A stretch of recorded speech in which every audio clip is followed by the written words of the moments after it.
Such a pain in the butt. Piriformis syndrome or piriformis pain, something that many runners struggle with. I'm Devlin Eden from CoachParry.com, where we help you become fitter, faster and stronger. Stick around because later in this video I'm going to talk you through 3 stretches that will help alleviate the piriformis pain, and then once we've alleviated some of that pain, we've got a couple of ideas on strength exercises that you can do to help prevent it happening in the future. What is piriformis syndrome?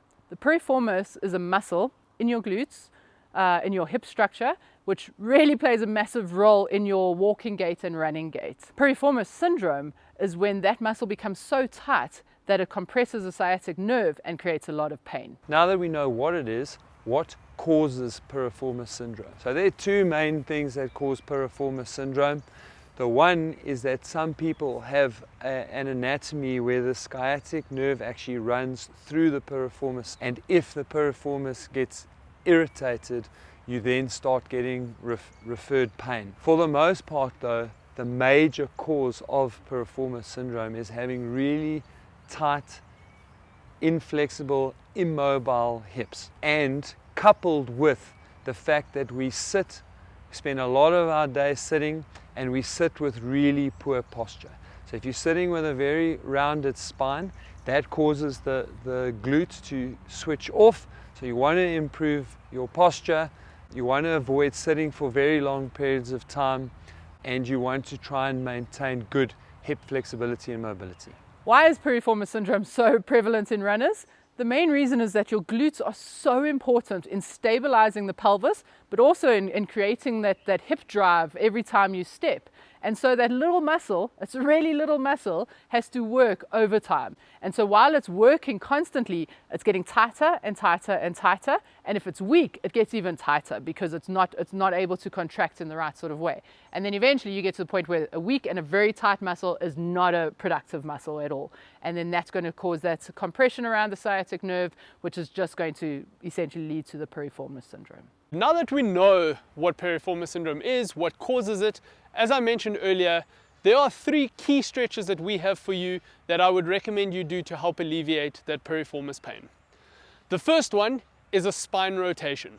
So lying down on your back, you want to put your arms out to the side, trying to keep both shoulders nice and flat on the floor, pulling your knees up towards your chest and gently rolling both knees down towards the floor and holding that stretch in the lower back and glute. If you'd like, you can pull one hand across to help pull the legs down. You'll hold it there for a couple of seconds, preferably for about 20 to 30 seconds, and then rotate across to the other side and do the same thing.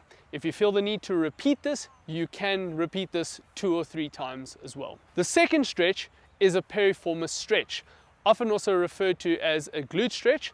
This can be done either seated or standing. The idea here is you want to cross, for example, your right leg over your left knee. So we're doing this obviously in the seated position, and lean the body forward slightly, and you can even use one hand just to push your right knee down towards the floor a little bit. None of this needs to be a bouncing action. We're trying to just alleviate a little bit of that tension. So just leaning forward, holding this stretch for 20 to 30 seconds, repeat on the other side, and the same thing, if you feel you need to repeat this more than once, feel free to do so 2 or 3 times. The third stretch is a groin adductor stretch. So seated on the floor, you want your legs straight, and you want to try and open your legs or your feet nice and wide apart, keeping your knees as straight as possible. And then you're just going to lean your body forward. You're welcome to put your hands on the floor in front of you and walk your hands out gently.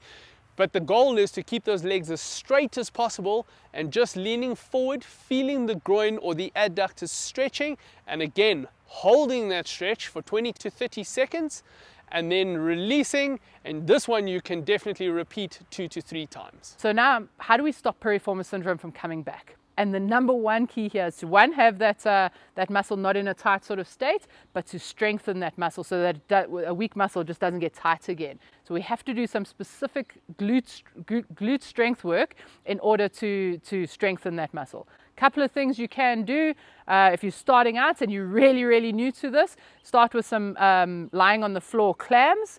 You can progress that exercise to clams with a band around the knees, and eventually you can start doing those clams in a standing position.